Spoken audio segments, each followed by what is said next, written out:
Okay, it says we're live. Yes. We're live somewhere. I don't know where. Okay, it should be linked into my channel if I remember right. But good evening, everyone. And we've now seen the first episode of the Series 15/Series 2, whatever you want to call it this week, of Doctor Who, The Robot Revolution. Oh boy, this one was a mixed bag. That's all I'm going to say off the bat. But okay, I came here because I want to hear your guys' takes on it, and then we'll throw in ratings and whatnot. Okay, we're gonna start at the top. Paul, long time no see. What did you think of the Yeah. Robot Revolution? Well, on the whole, I enjoyed it. There's only one thing that I didn't like, which I'll start with that, which is the new companion being so angry and shouting at the doctor so much. That did my head in a bit. Like she says on the planet when that woman says, "Oh, he's trying to save you," and she says, "Well, you're not doing a very good job." And then later in the TARDIS, he says, "Get me home," and he says, "I am trying to." She says, "You're not." So that were a bit, like reminded me of Clara in first series of Capaldi. Although that was justified because the Doctor were a bit of a dick in that series, weren't he? So, but this one weren't justified because. But that's the only thing I didn't like. But yeah, I loved the rest of it. I loved the bit where he was chasing after the rocket in the TARDIS and you see it spinning in space, and then that weird time thing where everything goes, woo, and then and that bit at end when he's trying to get her home and it keeps bouncing off. That was smart. That bit, yeah. But yeah, I enjoyed it. Yeah. Okay, AJ. To me, the episode felt like a bit of a mixed bag. I like the sci-fi element of it. The fact that there was a planet named after her by mistake because they found the certificate and thought everything was named after her for them. I didn't like the part when the episode where she was like, when she finds out Alan's the bad guy inside the AI or Al generator, and she's like, "Oh my god, it's the planet of the incels." I sort of thought, like, "Oh god, you had to say something like that." That was part of the script, but the fact that the Doctor actually waited around for 6 months, or was 6 or 9 months, something like that, for to catch up with her in time because of the time slip, that was kind of clever. Because also we know that the Doctor is not a patient person, and he does not like to stand still for more than 5 minutes at a time, and he was stuck on that planet for months. And the very end, where they're bouncing off the planet of Earth, trying to get through the time barrier, and they couldn't get there because Earth isn't there. It's gone. It looks like it's been obliterated. But for the most part, the sci-fi elements were good. The minor cringy parts of the story, not so good. All right, DWC. It's good. I just have a script for this, isn't it? Sorry, can you still hear me? No, never mind. I can see you still hear me. Yep. Okay, so I'll begin. So Doctor Who returns with the Robot Revolution. All in all, an okay episode that's a better series opener than Space Babies. Our new companion, Belinda Chandra, introduced to us in a similar way Donna Noble was reintroduced in Partners in Crime, has set up her uniqueness as a companion as one who doesn't want to be one and just wants to get home. The episode itself brings with it a nice 1950s vibe, a deliberate aesthetic choice by Russ T. Davies to give us a classic concept of a planet run by a supercomputer controlling robots. Also, what did the cat do to the robot? The star certificate being the basis for a whole planet is also a fun concept, but no prizes for guessing the obvious that the Doctor will be the reason it went to the past, since he stored it in a tube on the TARDIS. Also, am I the only one who noticed the pre-tear in the frame? Not all was great in this episode, such as the episode didn't really give you a reason to feel invested in Sasha 55's death, and the line "Planet of the Incels" is more a common problem with Russ T. Davies in that he makes references to things that will become dated, like the android in Bad Wolf, Planet of the Zavirax in Smith and Jones, a reference to an advert at the time, And wait until you've read the 7th Harry Potter book, I cried, in the Shakespeare Code, and would have much preferred the line to have been Planet of the Misogynists. But I am willing to reserve judgment till the last episode, as maybe the line will have more meaning then. Alan at times came across as a bit of a cartoonish misogynist, but being a kids' show, this was probably the best way to show this kind of behavior to teach how to spot it in others. Also, Belinda Chandrakind stated that the technology Alan was hooked up to was 10 years in advance of their own, in a way that implies Alan built it. How? Speaking of bad men, speaking of bad men, I'm sure there's many online who won't like the fact that once again the Doctor is crying, and to that I say, sod it. Rossley Davis has since revealed that crying wasn't even in the script, and it was Ncuti's choice as an actor. And I'm happy, just because most men in media only seem to be allowed to be angry as far as emotions go, doesn't mean that trend can't be broken for a man on TV to be vulnerable and to be a different example of masculinity from the norm in media. All in all, a fun opening episode with Doctor unable to get Belinda to the 24th of May 2025 and has to take the long way round. Why he can't just go to the 23rd of May and just not bump into himself, I don't know. Don't know why, but maybe that will be explained. Incidentally, the 24th of May is when episode 7 airs, so that's when the Earth is destroyed, even though we know it's actually destroyed in the year 5 billion. With many mysteries still to go, like who told the Doctor to find Belinda and who is Mrs. Flood, it's going to be a fun finding out. I know. It is a bit weird. But I want to get to William before I start going off a little bit on it. So go ahead, William. And you know, it's not bad as an opening episode, but I felt like there was two things going on at once that once it crossed each other, it almost negated each other. But you find out in the beginning that, you know, the Belinda, you know, got a gift, and you know, this guy, you know, gave her a kiss, and you find out after that they're not together. You know, she's working, and you know, like normal relationship, you know, she's picking up her own life like that. Of course, when she gets kidnapped, she mentioned his name, and that bugged me out a little bit because that means they had to go back in time to grab him when he still had the certificate. For then there'll be two of them at this. That's what I feel like, because he has a certificate and she has it. So that means he must have been grabbed in the past when he still had it, for him still in possession of it, and then she had hers, which is a weird, you know, which was a little bit weird there. I thought in reality they should have negated each other and blew up. You know, that kind of if you think about the hypothesis of that. But Mrs. Flood showing up in that little cameo, you know, it's not bad at that. But I hope it's not like that in every episode. You only see her for a few seconds. I hope it be a build up to this character, or the finale of who she really is gonna be a little bit boring in my opinion. Like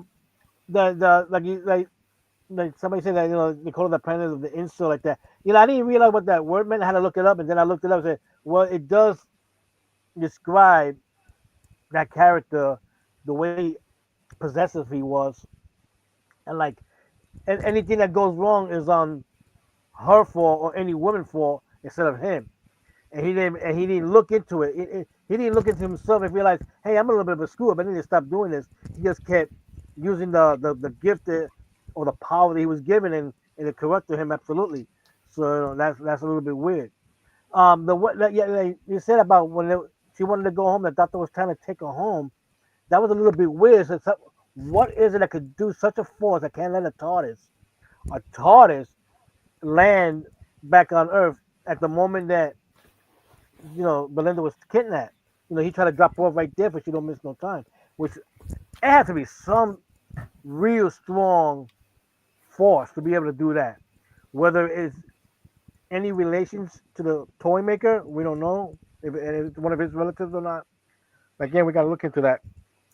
But it had to be weird. And then he comes in, he had to go all the way around. I mean, he could go back further in time and just move up from there. Like like whatever the force that's stopping him, it makes no sense. I feel like AJ said that the Earth get blown up. I said the Earth get blown up. I'm like, what happened? Galactus showed up? Well, I don't make no sense. I'm like, weird. It's weird. It's not a bad opening. It's not a bad opening episode, but like, to me, it was I felt like two stories that did not cross right.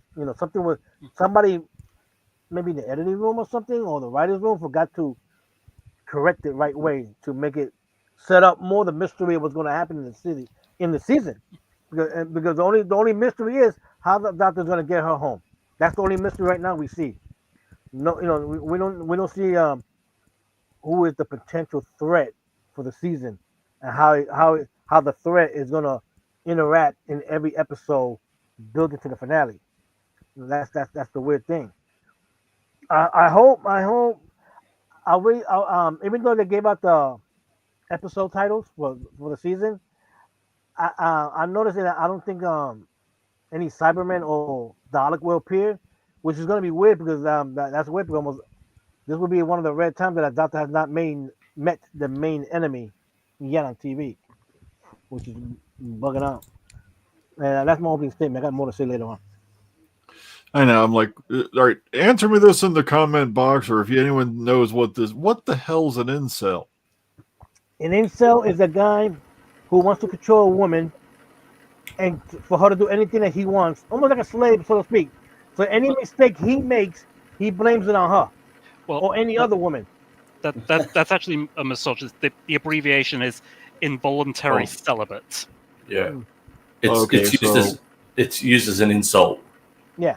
Okay, so it's another one of them things. Yeah, all right. Thanks, David. In the comment box as well, because I'm like, I'm like, that's one I'd never heard of before. But then again, I can't remember. It wasn't long ago. I had to look up what SJW was. I had to look up quote. I was like, people start throwing all these new terms around, and I'm like, what the hell is that? It's like, oh man. Okay.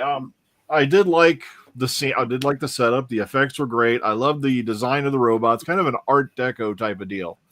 Is what kind of like a 50s sci-fi futuristic retro little feel is what I got from the robots, the setting, and whatnot. So I can agree on that there. The one thing that popped into my head though was, of course, towards the end, when she's demanding the doctor get her home, I was like, oh baby, if you just tried that a couple doctors ago, the Capaldi, no, get it right. I'm putting Capaldi in that scene in my head. I was like, with Journey Blue. Yeah, it's like, get it right. You know what's funny? You mentioned that we should have noticed how her attitude is, because we noticed she's the one that activated the little cleaning robot that made the robots find out where they're hiding at, and because of that, a lot of people got killed off. That's her fault. I'm like, wow, you had little faith in the doctor to get you out of there, that you had to activate the robot to get the bad guys in. Like they're not gonna kill people. Yeah, that was a cute little robot. Polish. That was a neat little item they threw in there.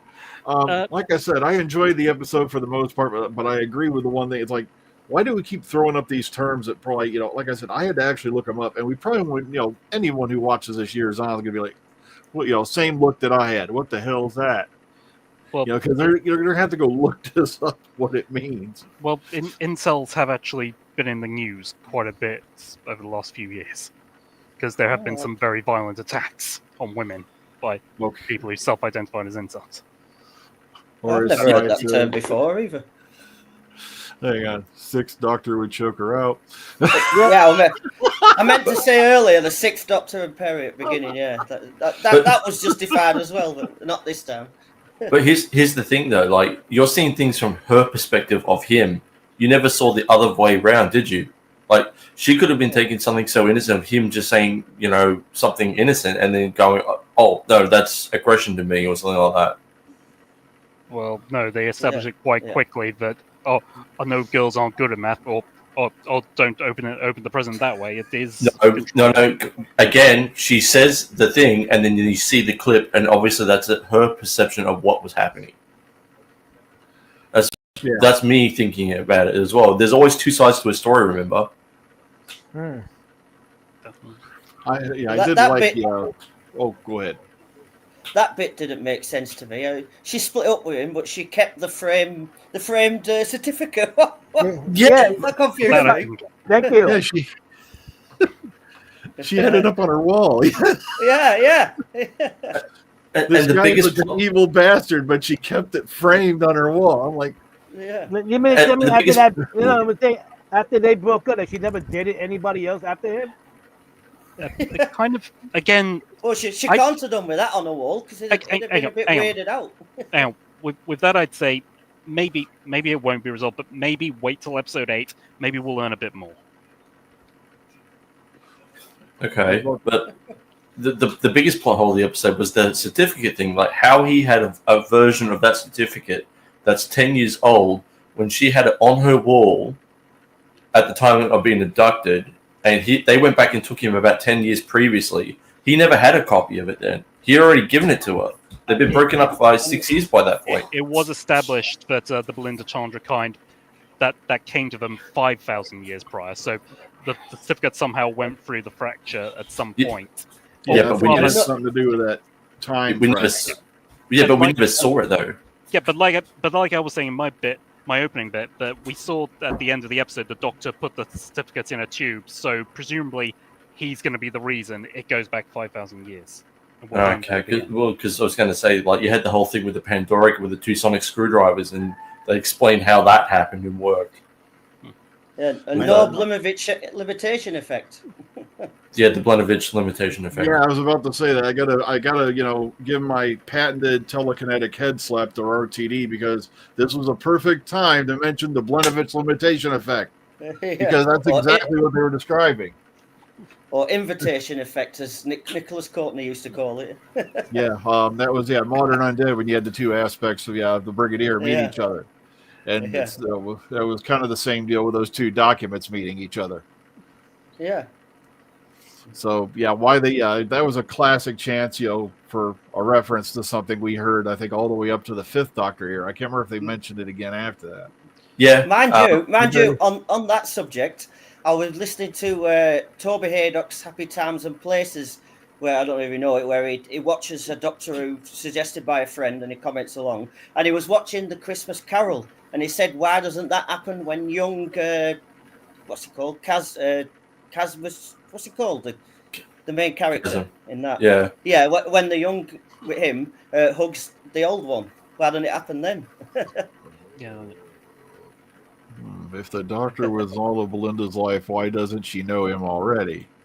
I don't know where Philip's going with that. No, again, but remember wait. that actress appeared in the previous story in the future, and he mentioned it to her that he met a future her descendant. Yeah, descendant. Yeah. Mundy was her descendant. Yeah, from back in Boom. And again, Philip, I would say wait till maybe episode 8. Maybe there's going to be a bit where she suddenly remembers, wait, I did know the Doctor all my life. No, see, the thing is, it's specifically said that that's her descendant. They're doing the whole Clara thing, with different versions of Clara. I wasn't talking about Monday Flynn. I was talking about Philip's question of if the Doctor was in Belinda's life. Okay. Well, again, wait till episode 8. Maybe there'll be some flashback of her like, wait, I did know him. In fact, you might even remember when they did that whole big thing where the Doctor touched her and suddenly we see a life flash, and we had that little bit of a shot of the Doctor holding a baby her. I'm thinking, no way that was filmed just for that episode. That's got to be for something later on.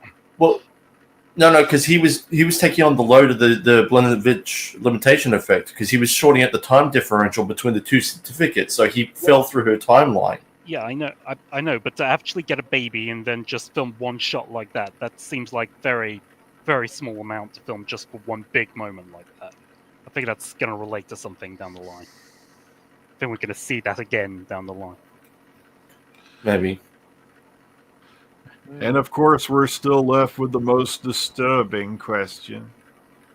Who is Mrs. Flood? There is a fan she's- theory going around. Well, there's a alleged, like I said, let me put this in capital letters so big they can read it from the International Space Station. Alleged, leak that she's the Ronnie. I But, wasn't even talking about that one. I've heard that. okay, which one have you heard?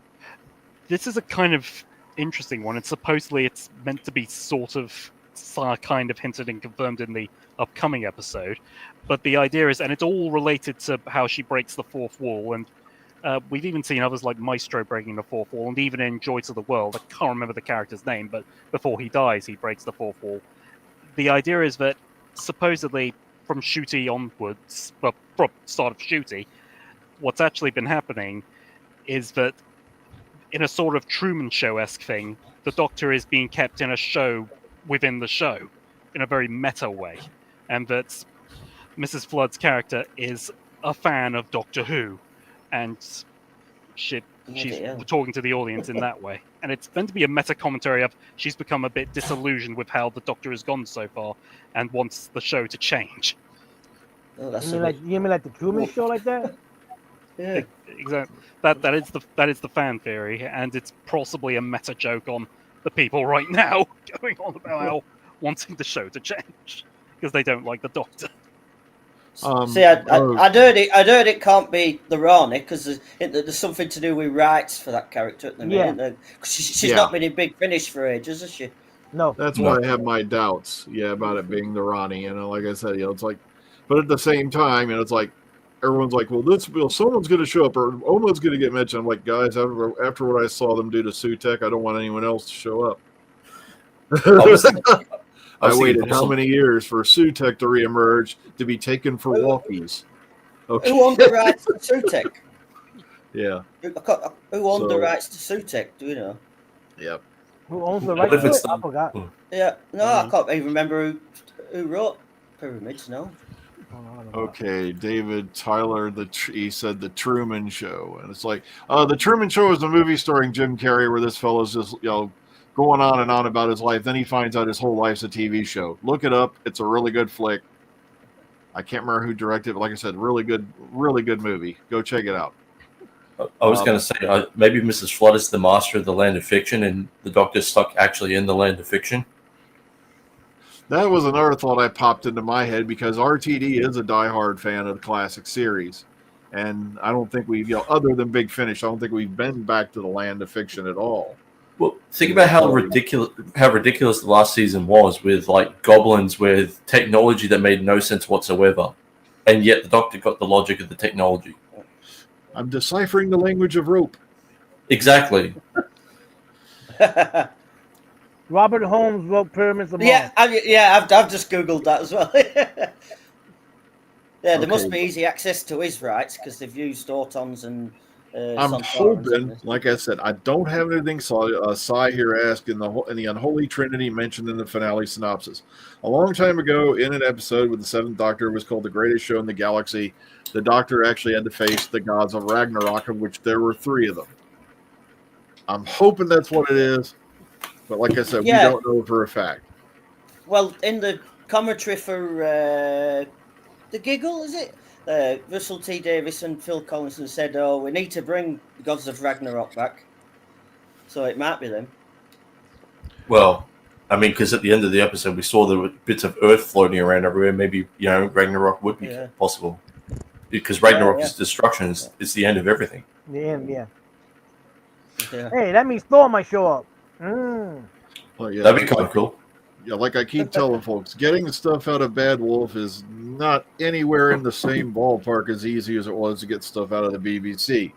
Because Bad Wolf has it clamped down tighter than a Baptist schoolgirl's knees on prime night. Okay, it's literally harder than hell to get any information out of Bad Wolf. They've got it clamped down, locked down, and I think they're actually watching a lot of their employees who are also influencers to make sure they don't leak anything either. That is because I've noticed things got a lot more tight-lipped after things went to Bad Wolf, so it's a lot harder getting info out of there. This season was filmed last year, right? Yeah, it was. Yeah, it was certainly filmed before Series 1 even went out. No, because that's the theory. David's question. No, but I noticed in that like Dr. Freedom, when he does his news like that, there has been no set photo of a Christmas episode popping up for this year. No. And I'm hearing there isn't one. I know that I'm hearing that the actor, he's gonna stop. He's about to film a film soon. in a few like a month or two. Yeah, more than likely, what you're going to get is War Between the Land and the Sea in the later part of the fall, or if not, across the Christmas holiday, and I think that's going to be it. My gut feeling is that Shooty's leaving. Yeah. I'm And thinking that's because yeah. A, he's young, B, he's been in a couple, major deals. C, he's probably gotten tired of this, waiting on Disney. And the thing is, though, they should have known that when they went into the deal, because they signed the deal. Disney had the right, said, look, you've got 2 seasons. After that, we'll render our decision. And this has become a really big problem in streaming television, where they sit on their hands and they wait for the main actors to do this, do that, blah, blah, blah. Then they finally get around to filming another series of the show. And it's all over the place. Look at, they just now got Last of Us Series 2 out this year. And Stranger Things, the final season, isn't finally coming out this year. It's been how long since the last season? Yeah. It's that's the problem with streaming TV. Yeah, you get a wider audience, but at the same time, you're getting fewer episodes, and you're lucky if you get 1 series a year. Yeah, look at what happened. And announced they're not going to make the Blade movie. Obviously, I'd still love Shooty to keep going, if nothing else, just because yeah. I want him to face the Daleks at least once. Yeah, and the Cybermen. Yeah, Well, that's what I'm saying. He would be one of the only doctors that never met one of those 2. Because at least McGann had a cameo of the Daleks in his opening sequence, and of course he faces them on Big Finish. But man, David brought up about episode 3, mentioned being a sequel to another one. The speculation is, that's going to be Midnight, a sequel. Yeah, to Midnight. I've heard that. Yeah. But like I said, I'll believe it when I see it, because one of the things RTD was really good at back in the day, and I think there's a part of me saying he's doing it again, is that you did tend to suddenly get a lot of leaks, but 90% of them were completely false.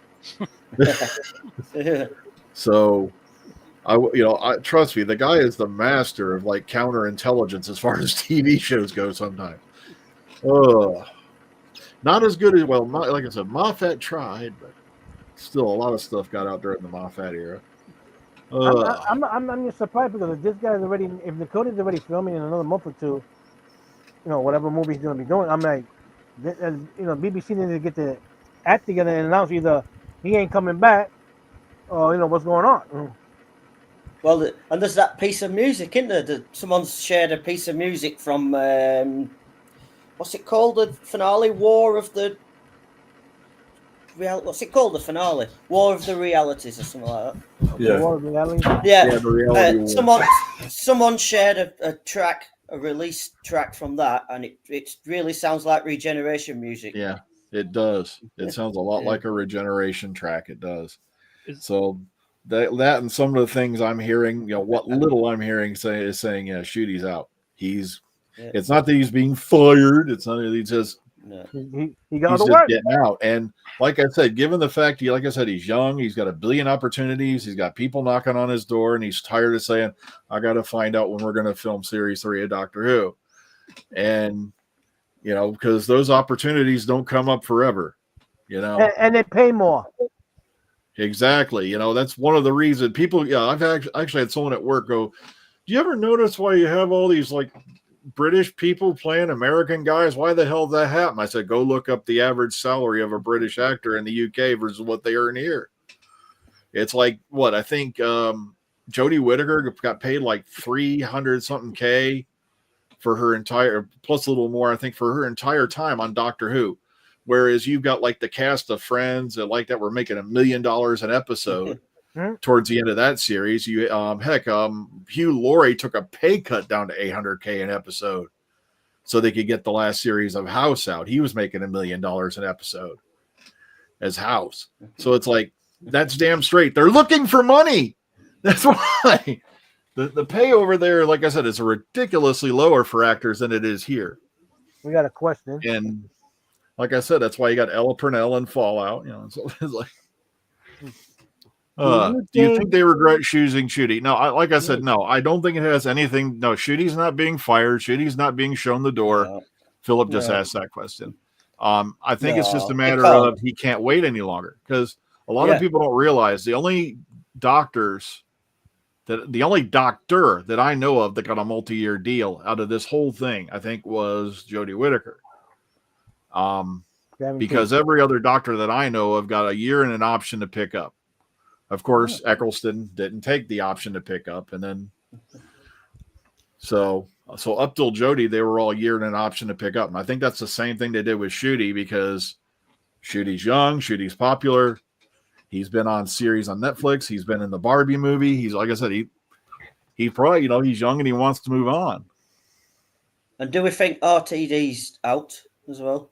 That's another rumor. I wouldn't. There would be no excuse to get rid of him, because he does write some good stories, and he does his best to try to promote Doctor Who. Yeah, it does, yeah. And supposedly he does. He supposedly does have ideas all the way up to Series 5. Although I would also point out we've been on the topic of the actual episode. Believe it? Like I said, RTD is a master of the doublespeak. So there's a rumor going around. There's a rumor going around that Disney want to buy Doctor Who, and they want to choose. They want to choose the showrunner. They want to choose the Doctor. Yeah. But the problem is they still want Bad Wolf to do it though. I wouldn't believe that for a minute, and we've veered off the topic of the episode. Well, like I said, Disney's in no position to make demands. For one, because all they have right now is the license to distribute the show. They have no rights to the show whatsoever. They can send advisors over to Bad Wolf, but basically they're just guys standing there twiddling their thumbs in the back of the writing room. And so I don't see how they could make any demands like that, because the BBC still owns the actual show. But if Disney had the chutzpah, they want to really make their own Doctor Who, all they had to do is continue doing adventures with the Eighth Doctor. Since they own now that Fox movie from '96. Yeah, that's a good idea. Yeah. Well, all right. David says they want access to the classic series. It's like, I don't think that'll ever happen. Yeah. No way. Yeah, I've heard that as well. Yeah. Too well loved. I don't think they're going to let that happen, because this is like the number one cash cow, other than reality shows, that the BBC has. They're not going to let it go. You're going to have to pry it out of their cold, dead hands, literally. Yeah, because remember, that means they might end up not be able to, share the rights with Big Finish and the books and all that, because the Disney will clamp on that and wants everything on their own. Yep. So, like I said, I don't want. A lot of people are like, wouldn't it be great if Disney took over Doctor Who? No. Because look at what they did to the Star Wars universe. They've basically tanked it. With the exception of The Mandalorian, and I haven't watched Andor, so I can't chime in on that, but a lot of people said it's good. But just reading the things I read about the A-Holite, they blew like $350 million on that one series of how many episodes? And the viewership tanked on it. It was like they tried to completely rewrite the canon of I can't remember how many different characters. They tried to completely rewrite like Darth Plagueis and a bunch of other stuff. I'm like, all right, go ahead, AJ. You probably know more about it than I do. I've just been reading what No. I just had a thought though. If this is Shooty's last season, I don't think they're going to find a new Doctor. I think they're just going to bring David Tennant back and have Shooty be reabsorbed back into David Tennant. No. That's an idea. First of all, that's an idea, but the thing is, that means now you got to pay Tennant more money than you were paying the Shooty, because you got to pay him more. And I mean, look, if you want them to merge and become another Doctor, and let it be a past Doctor, then you know what? Put up some money and bring fucking McGann in. Fuck that shit. Yeah. Get that over with. No, I agree. I'm not saying bring back Tennant because he's popular, but they would bring him back because he's popular. That's the problem. Yeah. But again, like Tennant, I think he's doing a London show and something like that. So he's doing a new game show, isn't he? Yeah. Yeah, and that guy's always busy. Like, I mean, he could do maybe one episode, like you said, maybe the regeneration again, like that. But please, man, I mean, I got nothing against the guy, but stop using him to save your show. You got other actors you could use, right? Like McGann, use him. Yeah. We've got. You're not gonna get Matt Smith, but he's busy with Game of Thrones. You're not gonna get Matt Smith. You're not gonna get Eccleston, but he's still pissed off at them. So you're not gonna get him, right? Yeah. We've got how many aspects of tennis now? Of Tennant, now running around the damn universe. It's like you've got Dr. 14, you've got the damn Metacrisis Doctor still off in another dimension, and it's like, and of course you got regular 10, and it's like how many more friggin' tenants are we gonna have running around? It's like Yeah. In the words of Colin Bacon, more of me. it's like it's Peter like, Davison geez. said, "Why does he get another go?" Jesus. Well, folks, all I can say is this. All right, let's go ahead and now that we've completely wandered off topic, Yeah. but hell, it was a That was fun my discussion, fault, so I wasn't don't care. It's not Let's your go fault. ahead and we're It's a good gonna. idea because a lot of questions are going to be popping up. When tomorrow episode appears, there are going to be more questions that are going to be asked that has nothing to do with the episode. Just who is this? What's going on? What is going on behind the scenes? It's going to be popping up every week until the finale. It's going to be. You think that this episode we got questions and like that? Wait till each episode keep popping up. There's going to be more and more questions going to be asked. But yeah, Joe Okay. Martin, that's another good idea. Yeah. They still haven't established where she fits in the canon, though. Like, is she way No. before Hartnell, or is she a parallel universe? That's a question there because Yeah, how well, is she she don't before, know the Daleks, though. No. How is she before Hartnell? When Hartnell was the one that first got the TARDIS. When I know. Cylinder shape. I know. Yeah, that one. Yeah, I went round. But she and don't know round the on that. Daleks, does she? No. Yeah. Because it's like, how can her TARDIS be stuck in the form of a police box when that didn't happen until after the Hartnell's first adventure? Yeah. That makes no Yeah. sense whatsoever. But Yeah. okay, let's go ahead and we're going to rate this sucker and put it to bed. Okay, we'll start at the bottom this time. DWC out of 10. How do you rate the Robot Revolution? I decided to be generous and give it a 7. Okay, Paul. Well, anyone who remembers me from when I used to be on this before will know what I'm about to say. 10 from me. All right. I forgot about that. Okay, William. 7. Okay, AJ. Salami. I'm gonna be generous and give it a 5 out of 10. Ooh. All right, me. I don't know. I'd give it a 7. Like I said, it wasn't perfect, but it wasn't Space Babies. It definitely wasn't Love and Monsters. So Oh, I did enjoy it, so I can't complain too much. But I can't give it a 10. I'll give it a 7. Well, folks, be sure to join us next Friday around the same time when we sit down and talk about this coming episode of Lux. Oh my God, we're going to cartoon mode. It's going to be like that Scooby-Doo we know episode of for a Supernatural. Yeah, that's a ripoff of an 8th Doctor novel, so I can't wait to see that. Yeah. So until then, everybody, take care. Enjoy the rest of your weekend. We'll see y'all later. Be seen. See you in a bit. Let's see there.